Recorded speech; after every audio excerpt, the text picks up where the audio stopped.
This RealAg Radio podcast is brought to you by Pounce 384 EC insecticide from FMC. Get fast, effective control of striped and crucifer flea beetles and cutworms in canola with light, stable performance that lasts longer. Talk to your local retailer today. It's time for RealAg Radio on Rural Radio Channel 147 on Sirius XM.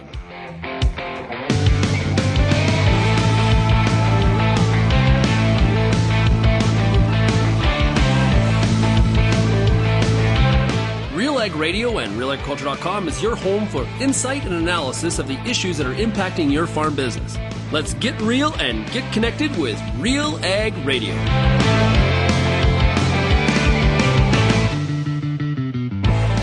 Hello and welcome to RealAg Radio here on Rural Radio Channel 147 Sirius XM.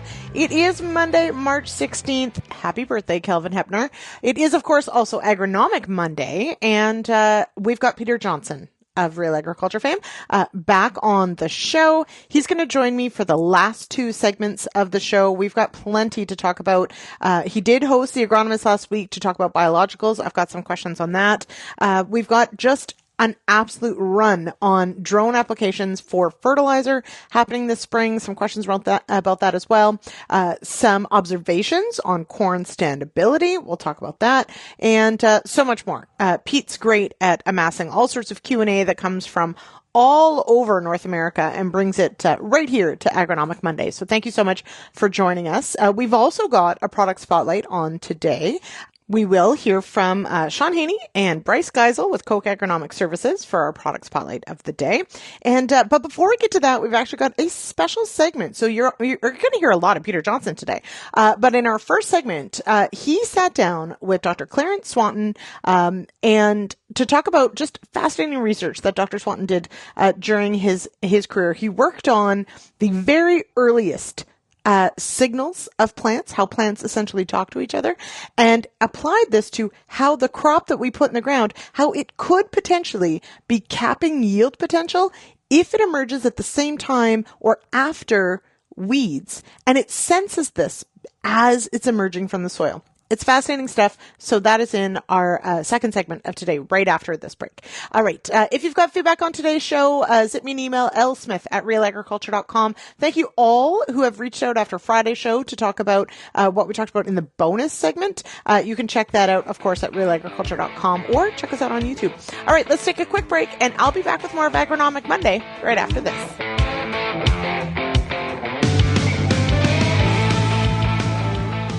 Questions about the markets? Sanoa by GrainFox is your AI grain market analyst, ready 24/7 to help you make smarter grain marketing decisions.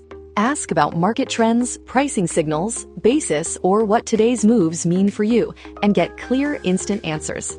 Get a free trial and special savings at grainfox.ca/realag. grainfox.ca/realag. Ask Sanoa. Get an answer. Take action. It's that easy. Get started now. Since 2009, the Canola School on RealAgriculture.com has been providing relevant and timely agronomic advice to anyone involved in canola production. With over 15 years of video content on YouTube, the Canola School has been producers' go-to source for canola agronomy, research, marketing, and more. The Canola School is brought to you by BASF and Invigor Hybrid Canola. Check us out on YouTube or at canolaschool.com.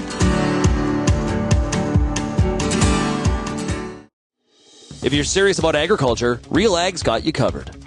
For over 10 years, we've listened to and shared what producers have to say about everything from policy to agronomy from coast to coast. Keep up with the latest in Canadian agriculture at realagriculture.com through daily newsletters and check out our YouTube channel.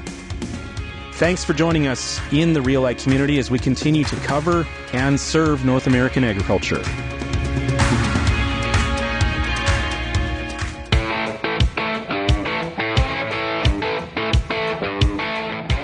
Welcome back to RealAg Radio here on Rural Radio Channel 147, Sirius XM. It is Agronomic Monday, March 16th. I am your host, Lyndsey Smith, and Remember, just a few weeks ago, we had Mike Howell of the Dirt podcast on. Well, from nutrient management to the latest weather, market, and ag trends, The Dirt, an economics podcast, is your place for farm smart topics to boost your profitability. Join Mike Howell on season 5 of the Dirt podcast coming this spring. And I think it is actually the first episode has gone live. So go check it out wherever you get your audio. All right. This segment is a very special one.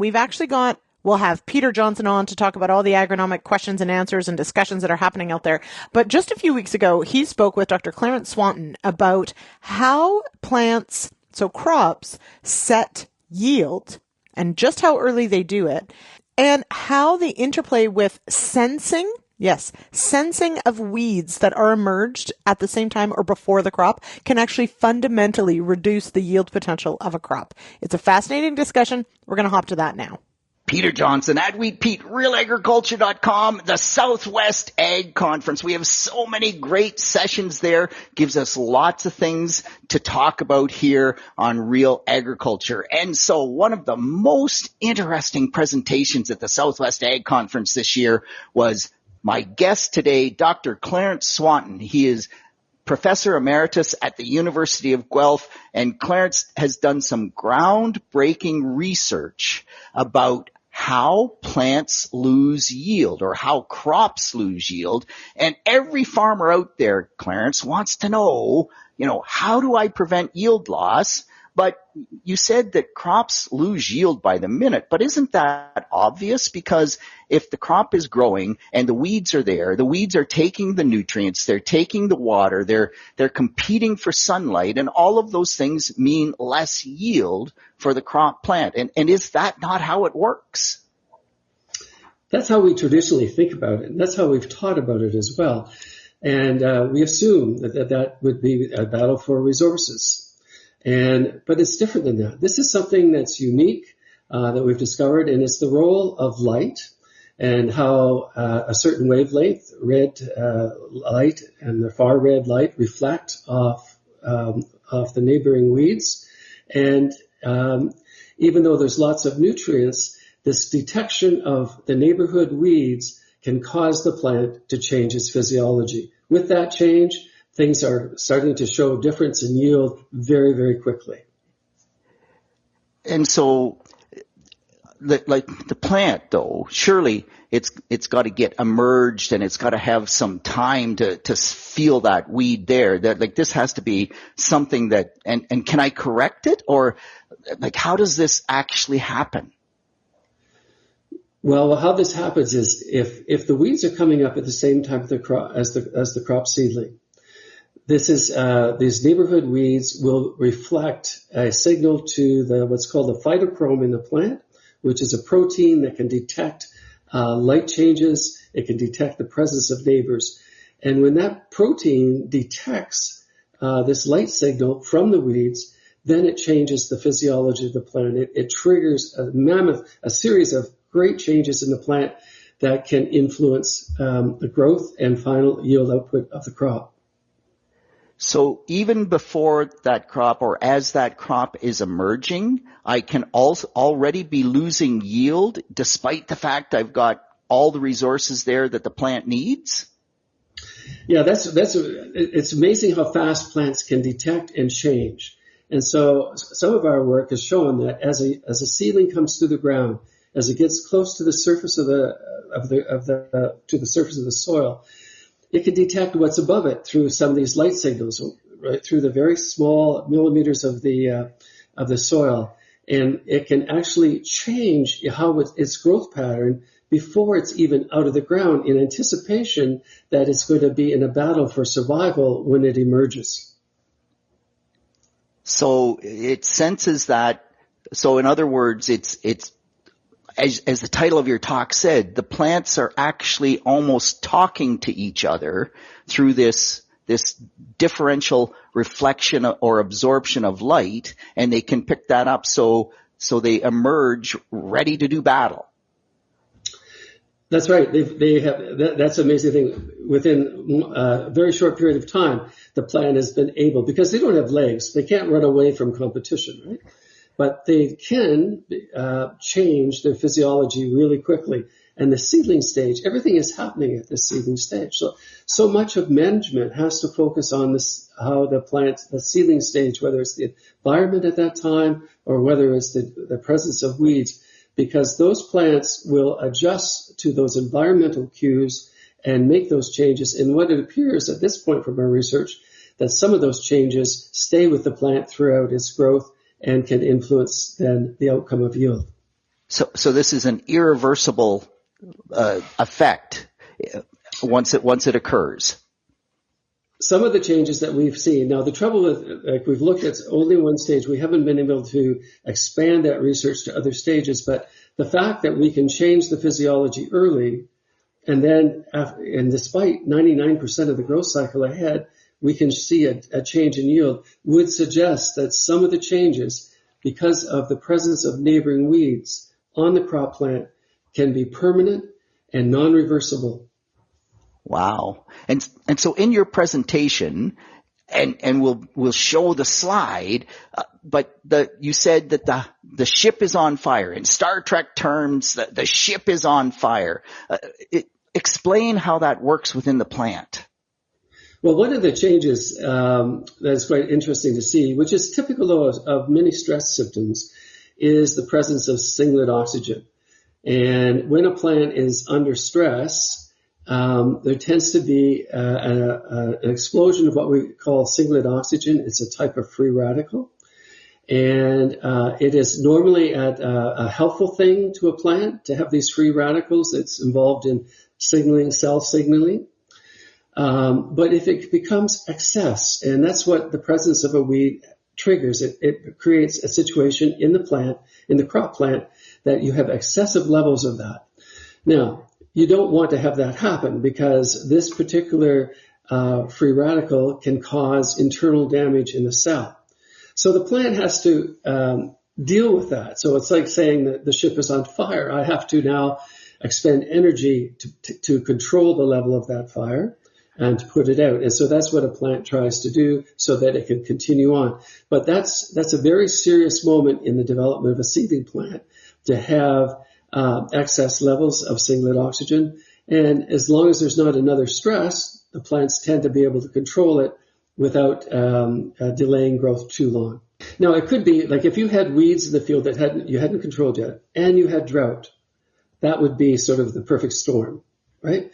And you would rapidly see the crop plants start to change. Changing in size, changing in color. You start to see that happening. I think we've all had experience. We're seeing that in the field, right? And so that's part of that struggle. So that's an example where you may have excessive stress. And so that's another argument why, early season weed control is really critical to try to get that stress out of the way before a second one comes along.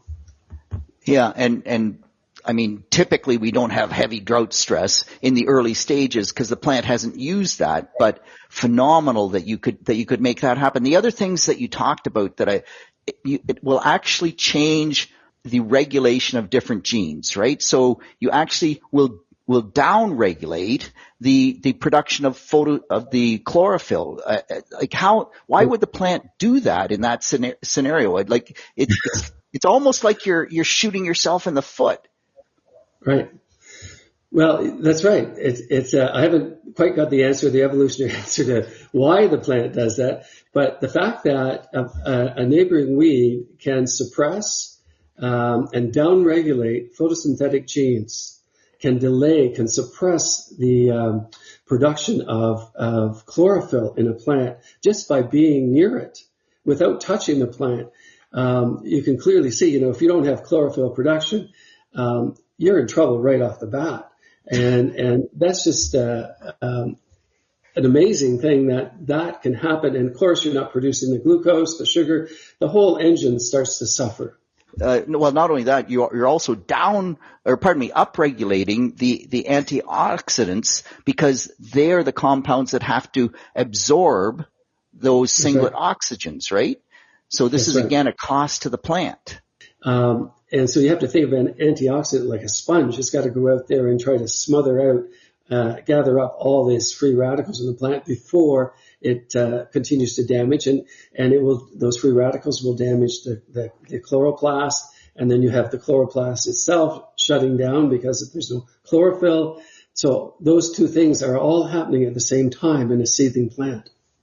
Yeah, interesting. And so effectively, and again, your Star Trek term, if I understood correctly, was now in the plant, the shields are down because it's dealing with its internal stresses, and it makes it more susceptible to other stresses. That is correct. Yeah. So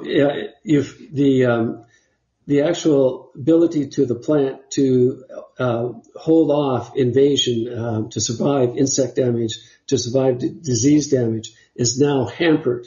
So it becomes more susceptible. So again, more important for seed treatments, for example, where you've got to try to protect the plant, because if you don't have some added effect, the plant itself, in response to the neighboring weed, becomes more susceptible to insect and diseases. So it's trying to survive, and so certain mechanisms are being shut down, I think, in order to send energy and ATP and those types of things to the areas of growth in order to try to escape from the pending terror of competition. And so that's critical about, as I mentioned before, about why we recommend early season weed control, and also on the role of cover crops, right? Planting green. Like when you planting green, that's okay, but I would think from this research it might suggest that as long as no other stress comes along, the plants are going to be fine. But it might be considered a slightly higher risk to management program in terms of managing cover crops. We are going to leave it there. Thank you, of course, to Peter Johnson and Dr. Clarence Swanton for sharing that fascinating work that Dr. Swanton has worked on. Okay, we're going to take a quick break, and I'll be back with today's product spotlight right after this. The future of phosphorus fertilizers is Rhizosorb. Craig Dick, VP of Sales and Marketing for Phospholutions, explains. Rhizosorb 8390 is a next-generation dry phosphate fertilizer that replaces MAP or DAP. Rhizosorb technology is incorporated into traditional phosphate manufacturing, resulting in a finished granule that enhances phosphorus uptake, reduces phosphorus use rates, and maintains crop yields. Preserve yield, optimize phosphorus, and reduce costs with Rhizosorb.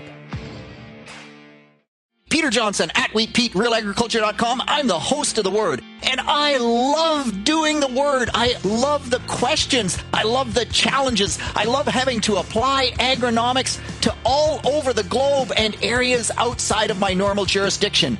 Also, I love the feedback the most, where growers challenge me, tell me about their plot results, help me to learn. The Word, absolutely the best part of my day. As you look ahead to the next growing season, there's a lot to consider when it comes to your crop.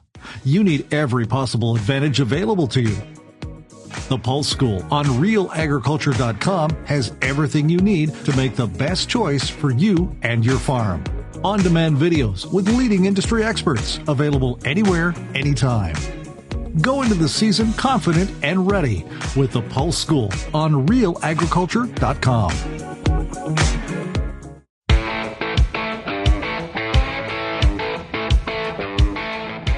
And welcome back to RealAg Radio. It's now time for a product spotlight with Koch Agronomic Services. And we're joined right now by Koch Agronomic Services, Bryce Geisel. How are we doing today, Bryce? I'm doing well, Sean. How about you? Good. You ready for spring? You feeling ready? It's starting to come in pretty quick. I don't know. The weather's up and down here, so it looks like we're getting a little warm and a little cold. We'll see when we get it. Yeah, it'll come. Calendar tells us it will. Okay, so let's talk about something that's really top of mind for a lot of growers is input costs. And with input costs where they are, what changes in nitrogen strategies could we see from growers this season to kind of react and respond to those sticky input prices as many people describe them?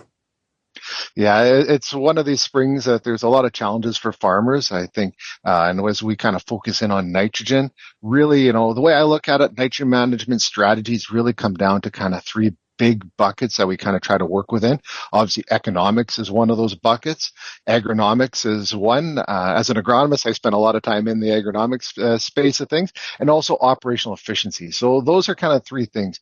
And some of the things we're seeing and some potential changes and people are trying to adapt. One of the things where maybe it might happen is right around the idea of kind of split nitrogen applications. I know that's been around a little bit. There's a group of farmers that have been doing split nitrogen for a long time now. And kind of going back to what I mentioned, there's always going to be that group of farmers who operational efficiencies, they're going to want that nitrogen all up front at the time of seeding, planting, just that's operational fits. But I think there might be a little bit more flux, and some people are maybe looking at doing split nitrogen applications that maybe haven't done it before or haven't done it in quite a while and are kind of looking at it as a way to kind of help manage it and work through that coming into spring. So if we see more split applications, and I guess what should growers be thinking about if they're going to do that? There's a lot of considerations, and it really does kind of change how you kind of manage. And at Koch Agronomic Services, we focus in on nitrogen efficiency as one of the core things that we do, amongst some of the others. And really around that is how do we help manage that nitrogen? And that will be a little bit different from a split application versus someone that's kind of done all up front or even fall nitrogen applications for parts of Western Canada as they kind of go through with that.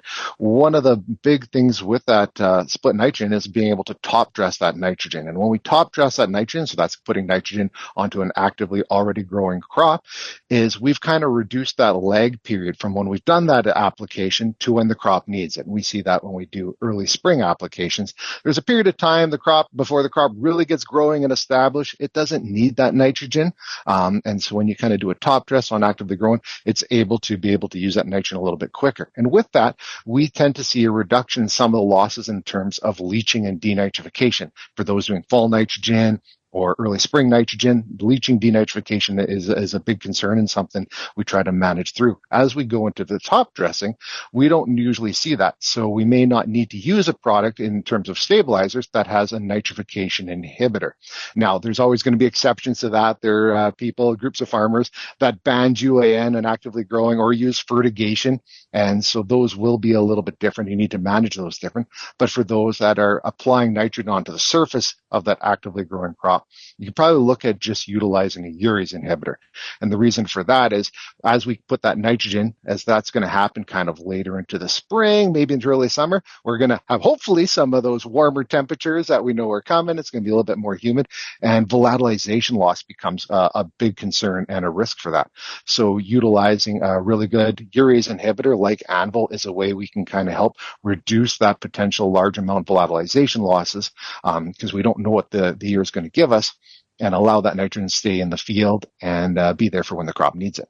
It's interesting that this strategy comes up when it comes to input costs, because the split application of N has been a strategy for those people in the Western Canadian drought zone and the Northern Plains, where it tends to be a little bit drier, right? So you kind of hedge your bets. Do we get rain? And if we do get rain and I need to add more nitrogen, then I do that top up later in the season. But it also works in this situation as well. Also, again, relative to how the crop is progressing through the growing season. It's interesting the same strategy works trying to solve two different problems. So for you, Bryce, what's the key takeaway for growers heading into this season on this topic? I think for the key takeaway, I really want people to think about it. Again, I think I've talked about this before, and if people have heard me talk about this, I really do try to articulate that nitrogen management strategy is really going to be different farm by farm, depending on all those different things that go into it. The equipment you're using, the soil, the environment you have, the crops you're growing, the nitrogen source you're using. And so of those things, we kind of want to make sure that you're using the right product for the right application. That's one of the things I take pride on here at Koch Agronomic Services, is that we have a lot of different options that farmers can use depending on how they're using their nitrogen. That's going to help reduce those losses from any field right across Canada. And I try to, and I'm bounce around a fair bit on different sides. And as we kind of work through that and making sure that people are using the products that are going to fit for the application, not trying to use the wrong product in the wrong way. And so kind of going back, the key takeaway. So if you are new to top dressing or you haven't looked at it, or maybe you've been doing it and you haven't even realized that nitrogen loss is a concern when you do top dressing, I really encourage you to look at utilizing a urease inhibitor. Again, an example that would be Anvil nitrogen stabilizer, to help make sure we reduce those volatilization losses, because that's the one we're really concerned about. Again, well, just based on the timing and the way it's being applied, it's at the highest risk for those volatilization losses. We want to make sure we reduce that, and again, have that nitrogen there. The farmers are paying for it. They want to use it, make sure their crop is getting it. Great stuff. So to learn more about protecting your nitrogen investment, make sure you go to defendyourn.ca or talk to your local retailer. We've been talking to Bryce Geisel of Koch Agronomic Services. Hey, Bryce, thanks so much for joining us here today. Well, thank you for having me. Great stuff. We'll be right back on RealAg Radio, Rural Radio 147, right after this.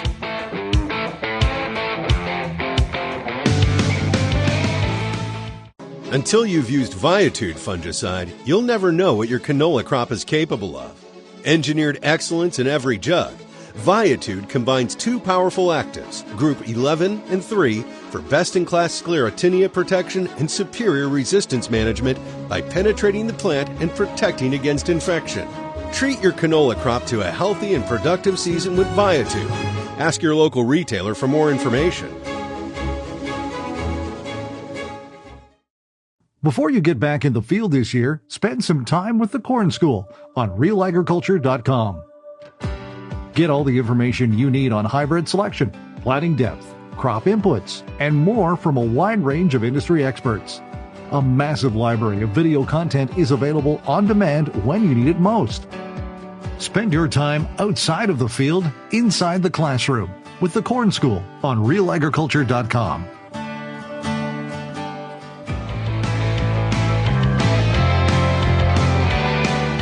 Welcome back to RealAg Radio here on Rural Radio, Channel 147, Sirius XM. It is Monday, March 16th. It is Agronomic Monday. This segment brought to you by Oxbow, the latest innovation from New Farm. A versatile broadleaf in-crop herbicide powered by Duplasm technology, Oxbow is your workhorse on resistant kochia and other tough weeds. All right, well, is it Agronomic Monday without Peter Pete Johnson? I don't know, but we don't need to know because he's here. So, Pete, how are you? I am absolutely excellent, Lyndsey, although today has just been dull and dreary. And you know, Pete loves the sun. And then the wind today, like, man, I feel like we're living in Lethbridge. There's so much wind. Yes. Yeah. We headed to the Sens game yesterday in basically a blizzard. Today, like not a terrible one, but like a streamer. It was pretty bad. And today is kind of rainy and warm, but so gray and so wet and mucky and miserable. And we have, again, tons of snow back. So I don't know. Pete, I feel like it's just a more typical March. It's just we were spoiled for a while. It's Ontario. Have a nice day. If you don't like the weather, wait a couple of hours. It's liable to change, or at least wait a day, and then for sure it'll change in March. And yes, that's probably true. Okay, now, Pete, I did want to, before we hop into, we've got lots to talk about agronomy-wise, but tonight, of course, is the agronomist. We're going to talk about sulphur on soybeans specifically, but you've already said you can't make it because you've got a new theater production coming up. What is this one? Where can people watch Wheat Pete in all his glory on stage? So we actually opened this Friday in Embro, Thistle Theatre in Embro. The production is called The Mighty Men of Zora. So this is the third historical play that we've done about Zora. And it's really phenomenally interesting. Don Hilborn is a real driver of this, but I think a lot of people don't realize how much history probably every community has. But in 1893, the Mighty Men of Zora won the World Championship Tug of War in Chicago at the Chicago World's Fair. And so this is a story about that, and just a whole ton of fun. Oh my gosh, that sounds amazing. Who does a play about a tug of war team? Exactly. Okay. That is okay. Everybody go see Pete. It's Friday night. So there you go. Our friends down in the US, make the trip. It'll be worth it. Okay.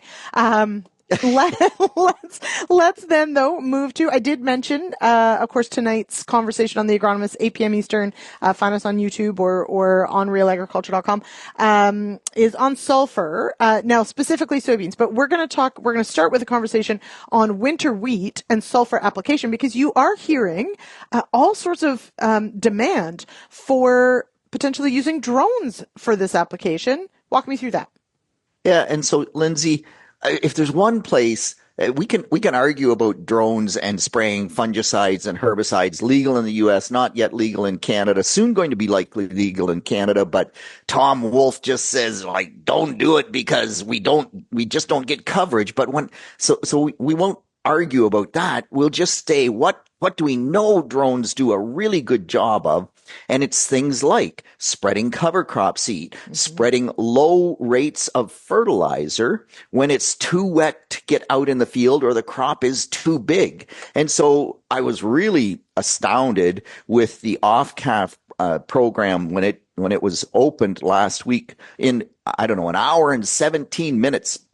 All the money was committed, and the demand for drones in that intake was just unbelievable. The drone people are telling me they're absolutely swamped. And so, Lyndsey, on sulphur on winter crops, and so it's not just winter wheat, it's winter barley, it's winter triticale for forage, maybe even cereal rye, winter rye for forage, it's winter canola. All of those crops have a very high sulfur demand, and that demand comes really early. And so it just opens up a window of opportunity when it's too wet to get across the field and put on, 85 or 80 or 75 or 100 pounds of ammonium sulfate to get the sulfur there and a little bit of nitrogen for the early going to give that crop just that little boost. Man, drones can do that in a very efficient way. And so I think more and more we are going to see people looking at that as an opportunity, because the crop, once it warms up, I mean, you said it's warm today where you are.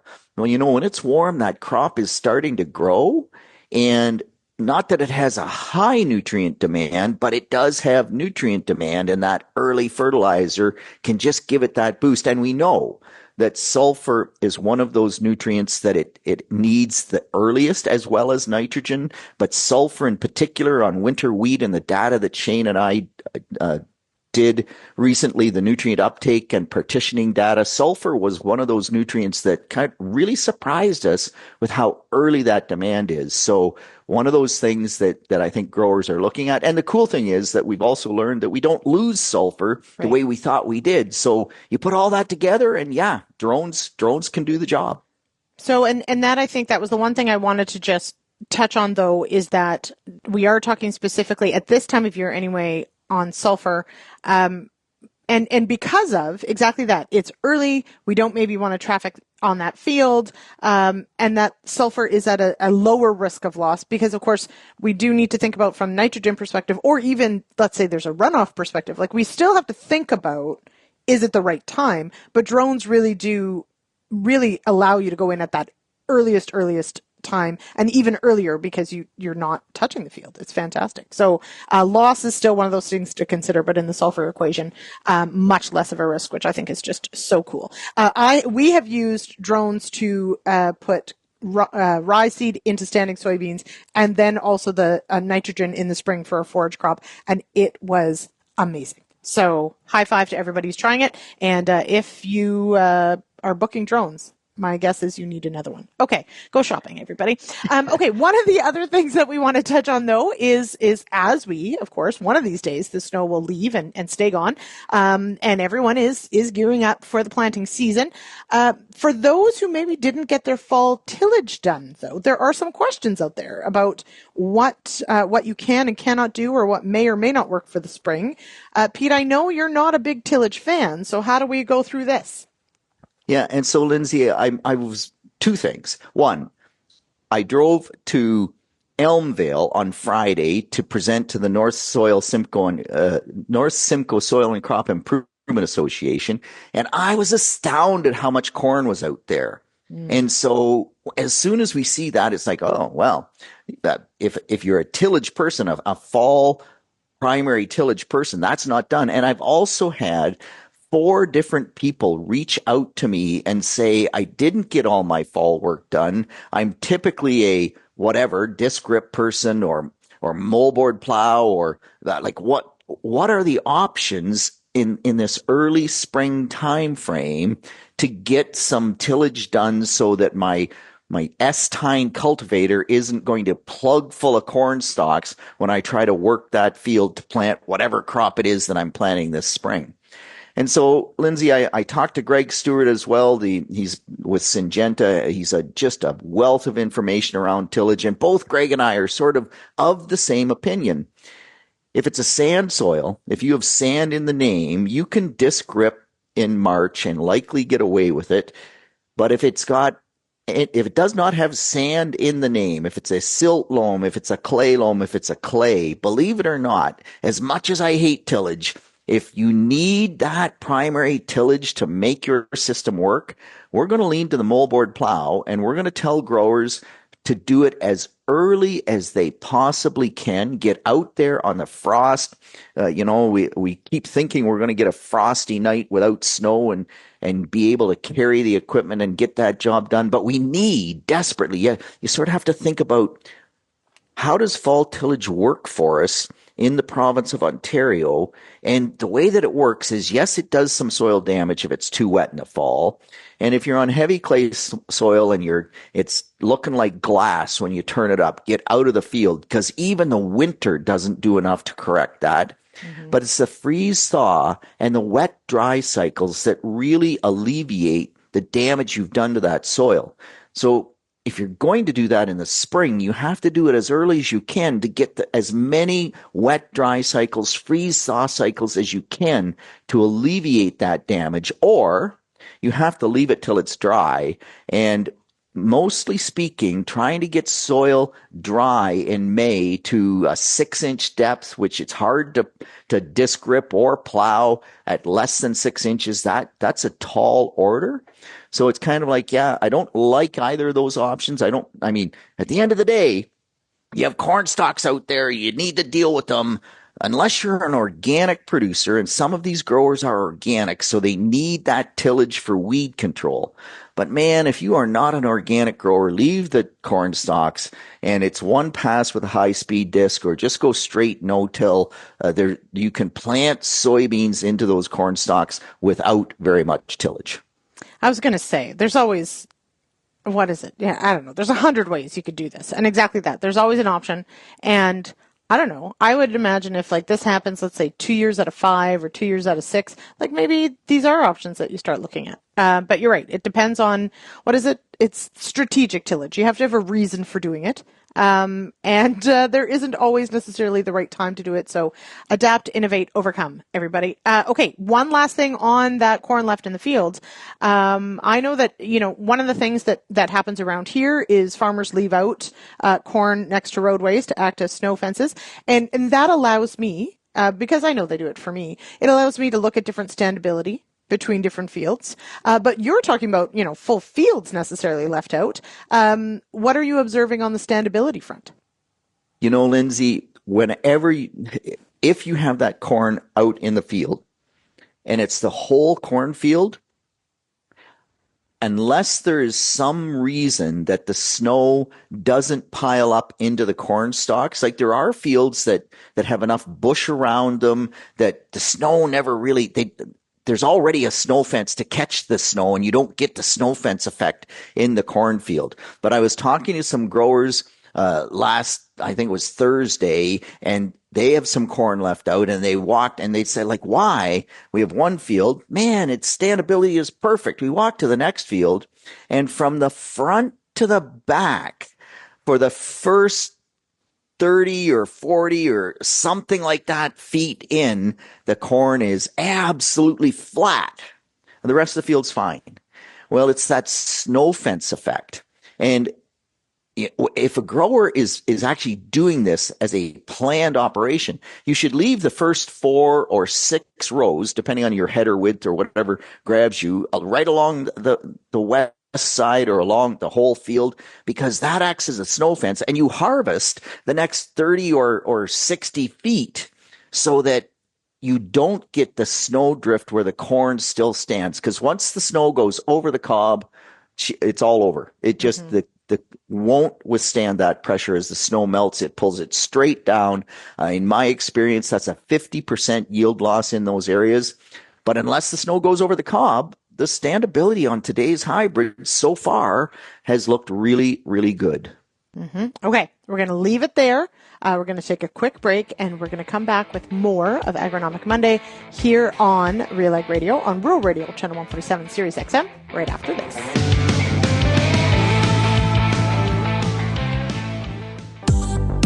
I'm Lyndsey Smith from RealAgriculture.com. Join me Monday nights for The Agronomist, a 1-hour live and interactive show broadcast across YouTube, Facebook, and X. Monday nights at 8 p.m. Eastern, I host expert agronomists from all over the country to give you answers to some of the toughest agronomic questions.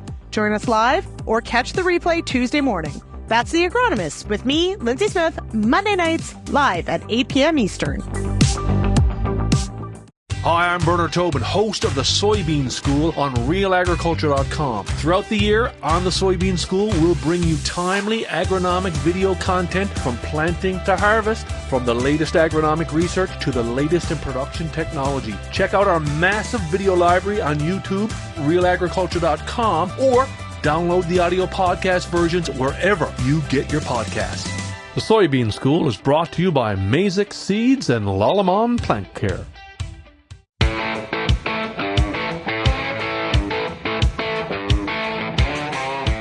Welcome back to RealAg Radio here on Rural Radio, Channel 147, Sirius XM. I am your host, Lyndsey Smith. It is Monday, March 16th, Agronomic Monday. This segment brought to you by FP Genetics. FP Genetics brings new seed genetics to Canadian farms, empowering growers to thrive in ever-changing conditions. Visit fpgenetics.ca and join thousands of Canadian growers who trust FP Genetics to deliver innovative, reliable seed genetics season after season. Experience the next wave with FP Genetics. All right, bringing back in Peter Wheat Pete Johnson.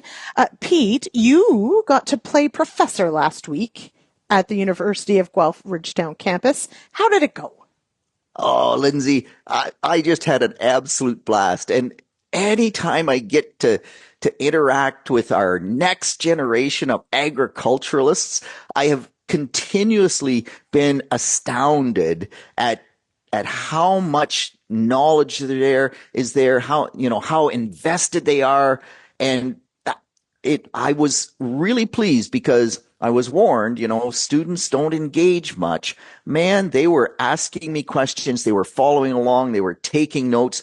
I got to admit, there was one student that fell asleep, and it's kind of like, yep, that's going to happen. Exactly. Yeah. But no, I was ever so pleased to be given the opportunity. So thanks to Dr. Dave for that. And I actually had a student's parents reach out to me after that session and say, hey, our daughter was in that class. She really enjoyed your information. And so thanks so much for doing that. And it's like, wow, people are good for the most part. And that was really nice to get that positive feedback. Mm-hmm, absolutely. It is, I have done some teaching, and it's always fascinating to me to get just that fresh perspective. And also, I personally, and I'm sure Dr. Dave absolutely loves this as well, it's really cool when you think something's really neat and you get to share that with someone, and then their eyes light up and they're like, this is super neat. And you're like, yes. Anyway, it is very, it's very rewarding. Rewarding. That's the word I'm looking for. You're right. Okay. It's not rewarding. Fertilizer supply. Big questions, of course. I just want to touch on this briefly because we've covered quite a bit of it in other things on RealAg. There are, of course, so many unknowns with the war in the Middle East, etc. In talking to some farmers, many farmers have fertilizer supplies mostly either locked down, priced, whatever. But there's going to be a huge amount of uncertainty on even not just obviously prices going up, but on supply. Pete, what are you hearing as far as how growers are approaching this volatility and this unknown? Well, Lyndsey, and I think you really have to be careful because Western Canada is different than Eastern Canada from this discussion. And in Ontario in particular, we simply have to bring in particularly nitrogen fertilizer, sometimes some phosphorus as well, for just-in-time delivery in the spring.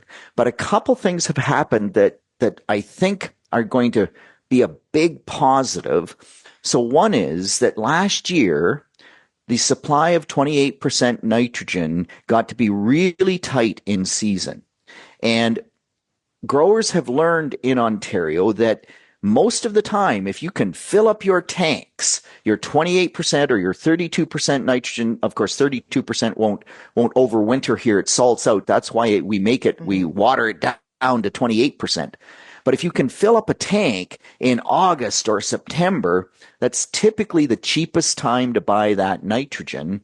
And so we have been putting in liquid fertilizer storage tanks at a pretty phenomenal pace.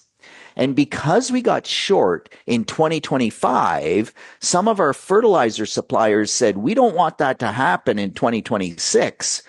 And so the supply of 28% nitrogen, as I understand it, is not maybe as tight as it would have been a year ago or 2 years ago or 3 years ago. So that, from a supply standpoint, is a really positive thing. We still may get tight if things carry on too long with side dress nitrogen, but it looks like early season supply should be reasonably okay. If you are a grower that has not yet priced your fertilizer, all bets are off on that front. I have no idea, but I do think we are not long for nitrogen fertilizer. Don't misunderstand me, but that was a glimmer of hope for me when I heard that. I actually heard that this morning, that we may not need to bring in as much 28% nitrogen this year as we have some other years, and just the way things have worked out, man, if that's the case, that's going to be a huge plus. Mm-hmm, absolutely. So many unknowns. Not an easy spring to navigate on these things, but yes, there may be maybe it is not as bad as it could be. So we'll take our wins as we can. Okay, moving on. Pete, you did me a huge favor last week. I couldn't host the agronomist, so you stepped in, for a fascinating discussion on biologicals, biostimulants. I highly recommend everybody to go check it out. There is a moment where Wheat Pete's entire year may have been made. When Laura Lyndsey says that the best biological is wheat in rotation. And oh my gosh, it was like Christmas, birthday, New Year's, all rolled into one for Pete. Yes. But you also, of course, got feedback on that discussion, but this is just a very popular discussion that's circulating right now and has been for many years. But specifically, and you brought it up on the word, and I think it bears mentioning is, just what we're expecting some of these products to do in an environment that is, with these living organisms, that you're putting a living organism into an already established sort of, apartment complex or whatever of a whole bunch more. And then we expect miracles. And I don't know if that's fair. Yeah, it's absolutely not fair. And by the way, the quote from Laura Lyndsey, and man, I'm making PowerPoint slides with it already, is wheat, the better biological. Mm-hmm. Putting it on a shirt. Exactly. It's just, that's so much fun. And she backed that statement up. And it's really interesting because she said that as soon as they put wheat into the rotation, in that rotation, they get 5 bushel per acre more soybeans. Well, you know what the data says in Ontario, and we've talked about this lots, but it's an 11% increase in soybean yields 2 years after the wheat, which turns out for most growers to be about 5.5 bushels per acre. So to have that number the same across such a big region is just really interesting.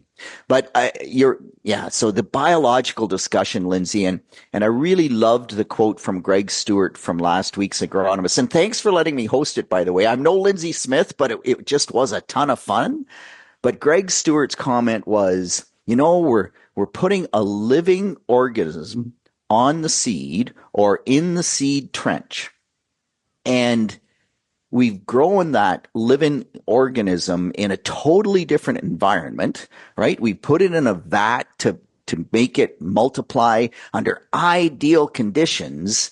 And then we take it out of those ideal conditions and we put it into the soil with, an absolute, like it's sort of like going from the equator to the North Pole from a condition standpoint. And not only that, we're putting those living organisms into an environment where there's 6 billion other living organisms that are already adapted to that environment, and we expect that it's going to do something for us. And the chances are really, really slim that we're going to see much benefit from living organisms. They can work, because Rhizobium japonicum, whenever we look at Rhizobium, that we get nodules on alfalfa or soybeans or red clover, like any of the legumes that fix their own nitrogen. Well, if you don't have those rhizobia in the soil, then you can add rhizobium, and if it's the right strain, you can get them to fix nitrogen. But what's really interesting in that particular case is you look at our rhizobium when we put it on the seed. Well, we want at least 10 to the 8th rhizobium per gram of the product we're putting on, so that the numbers of those living organisms that we put into the soil on that soybean seed are astronomical. And we hope that maybe we'll see 8 or 9 or 10 nodules the first year that we do that. And so even when there's no competition, because there's no other organisms in a virgin soybean field to compete with that rhizobium, and we put, billion in there and we get 5 or 6 that survive. And it's like, wow. So this really, I think, helped put it into perspective around where we could look at likely better success, and where we kind of go like, wow, that's a tough gig to make work. Now, the other conversation, and we're rapidly running out of time, and so it's probably one of those things we're going to come back to a couple times, everybody, I promise. But what goes hand in hand with this discussion is also, of course, organic matter, adding carbon back into the soil, into this cycle.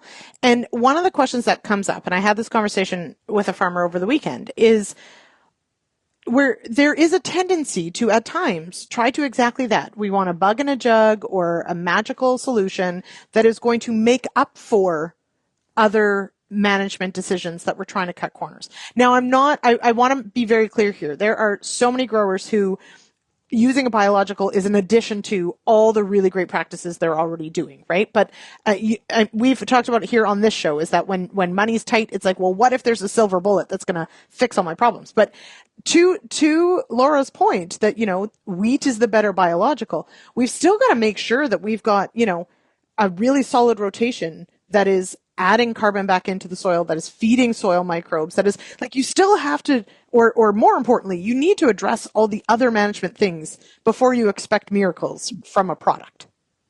Yeah, Lyndsey, if there was a silver bullet, we'd all be using it already. And so this looking for the silver bullet is, I don't know. We'll find one someday. And as soon as we do, Wheat Pete will shout it to the rooftops. But guess what? We haven't found it yet. And absolutely right. Go back to the basics. And Andrew McGuire did a webinar presentation for Gray Agricultural Services on Tuesday night last week, following the biological discussion on Monday. And he just said all of this discussion about, ways we make organic matter, the bugs in the soil, we know they make organic matter now. And all of a sudden we say, well, that's revolutionary. He said, well, wait a minute. The bugs make organic matter by feeding on the carbohydrates. If you don't have sunshine and you don't have the plant growth, just like we used to think about organic matter, and that carbon to feed the bugs can't make the organic matter. So at the end of the day, capture the sunshine. That's the way to make organic matter. Mm-hmm. Absolutely. Okay. Fantastic. There's so much more to say on that, but we'll save it maybe for next week or the week after. But would love anyone out there who's got questions, comments, give us your feedback. You can email me, lsmith@realag RealAgriculture.com if I can get it out. Peter is at pjohnson at RealAgriculture.com, and he loves to answer questions on the Word. So We Pete's Word, a podcast goes up every Wednesday. Check that out as well. Pete, we'll leave it there, and I'm sorry you're going to miss tonight's chat, but I'm sure you'll watch the replay and tell me what I did wrong, and that's fine. But good luck with your practices this week ahead of hitting the stage Friday. So thanks so much. Thanks so much for having me, Lyndsey. Alrighty. Okay. We're going to leave it there. Thank you so much for joining me here on this Agronomic Monday. Really appreciate everybody. Check out The Agronomist tonight, 8 p.m. Eastern. You can find us on YouTube or head to realagriculture.com/agronomists. While you're there, you can sign up for the newsletter and it'll remind you on what topics are coming up.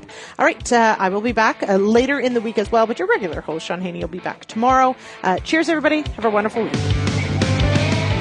Thank you for downloading this RealAg Radio podcast, brought to you by Pounce 384 EC insecticide from FMC. With proven performance across multiple crops, Pounce 384 EC helps you stay ahead of pest pressure and protect your crop investment. Talk to your local retailer to learn more. Hey everybody, Sean Haney here for the RealAg Radio podcast. Bonus. We're doing a bonus here today on a Monday. You're like, what is going on here? We only do bonuses usually on Fridays. Well, there is times where we do a bonus throughout the week, and we're going to try to do this here this week. I'm endeavoring to do so, okay, because there's so much happening in the world of agriculture right now, some of the geopolitical events that are working its way into the industry. It impacts things like diesel prices, fertilizer prices, and the like. And so, Lyndsey did a great job today on Agrionomic Monday, and I'm going to do the news. Okay, so I'm looking forward to doing the news today. And hey, if you do have any feedback on anything we chat about here, you can send me an email, shaney@realagriculture.com.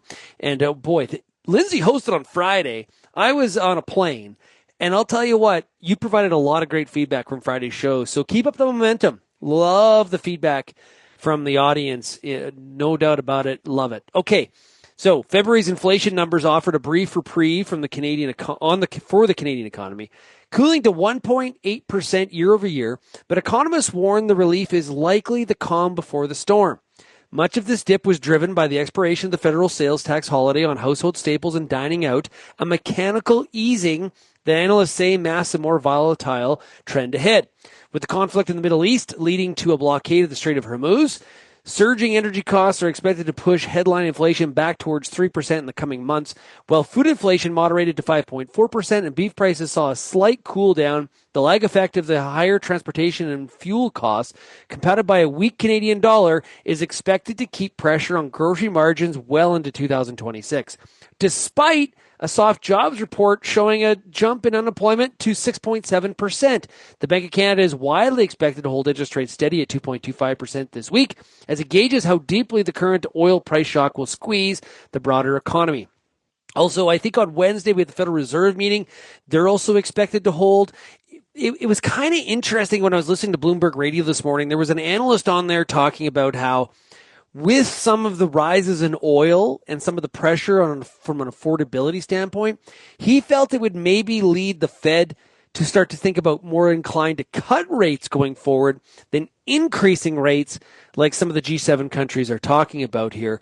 Just if you are a geek like me that is interested in central bank decision making at a time like this, I'll tell you, there is lots of stuff to read and talk about and ponder. So happy economic geeking out there, everybody.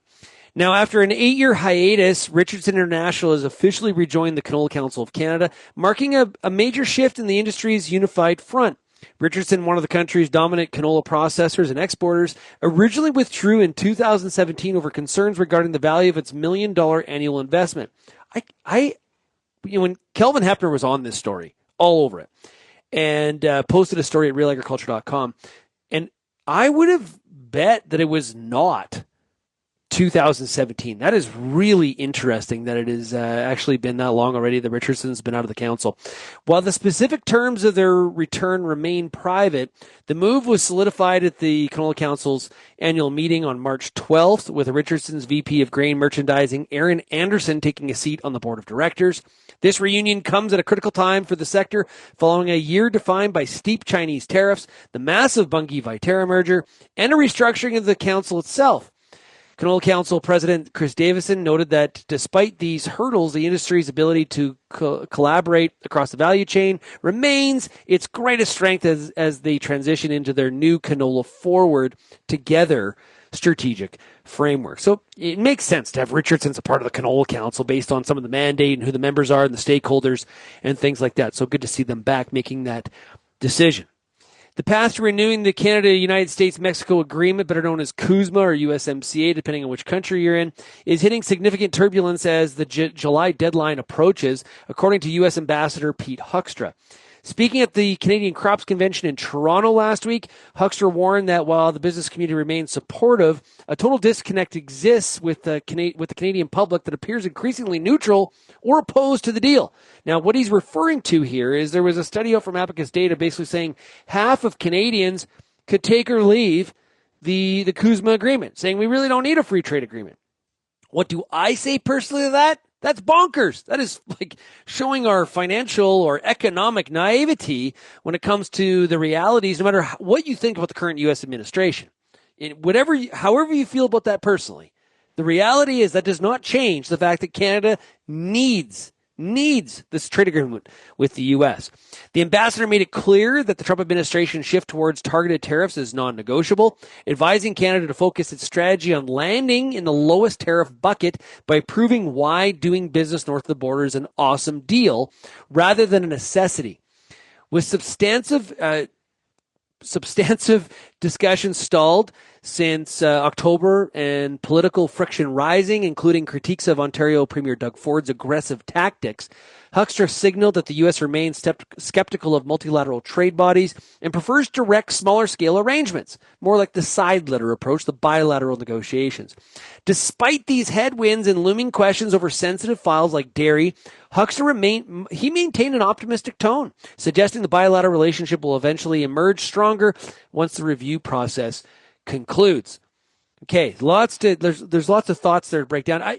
I've been saying to people, and I know everybody doesn't agree with me, but I think his comments about Premier Ford are well made in the sense that the industry that's under the greatest attack here in this review is the Canadian auto sector. Even the Conservatives have now positioned themselves on this file to be, we need a zero tariff auto pact with the United States.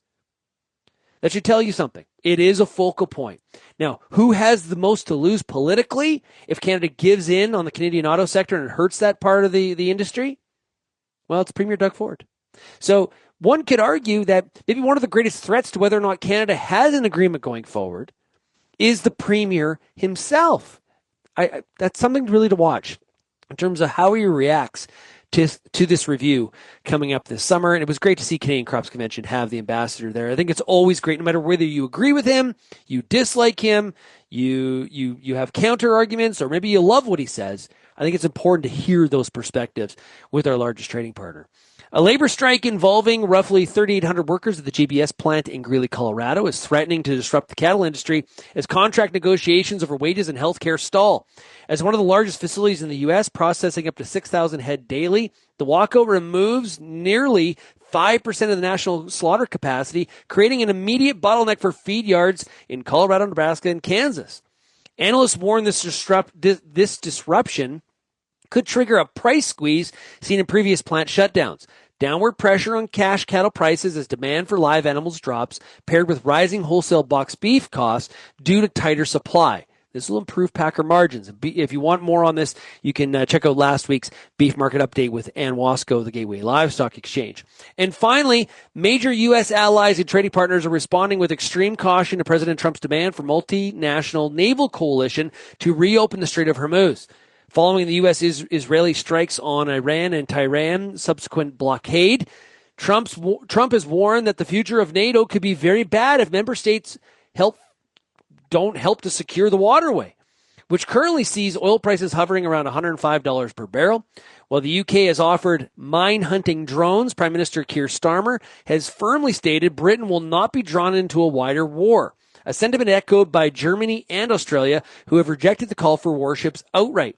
Japan and South Korea cite significant legal hurdles and the high threshold for entering an active war zone, while France has signaled it only will consider escort missions once the hottest phase of the conflict subsides. The standoff highlights a deepening diplomatic rift here. While the Trump administration demands allies protect their own energy security, partners are prioritizing de-escalation to avoid a catastrophic regional expansion of the conflict. And I think one of the things that's difficult here for allies of the U.S. to wrap their head around is, wait a minute, you didn't feel the need at all to inform us that you were going into Iran, they're going to start this war. And now, not going the closure of the Strait of Hormuz has caused significant issues. It's a bit of a political nightmare domestically in the U.S. for the White House. And now it's become everybody's problem. But the reality is it is everybody's problem. So I'm really curious how long countries, allies, hold on to this "we're not going to help." Somebody like UK's Prime Minister Starmer, he's in his own political challenge domestically in the UK, trying to hold on to being the prime minister. And so just jumping into this may fix his wagon and not in a positive way. It may put him out to pasture as prime minister if he does so, if it's going to be that politically of a challenge domestically in the United Kingdom. So no easy answers on this. And also there's that Trump Xi meeting in April that may be put off. China's another country that's really impacted by the Strait of Hormuz closure. So more to follow there. Hey, if you have any feedback on today's show, Lyndsey did a great job with Agrionomic Monday. It was great to bring you the news. And of course, we'll see you again tomorrow. Send me that feedback, shaney@realagriculture.com. Cheers, everybody.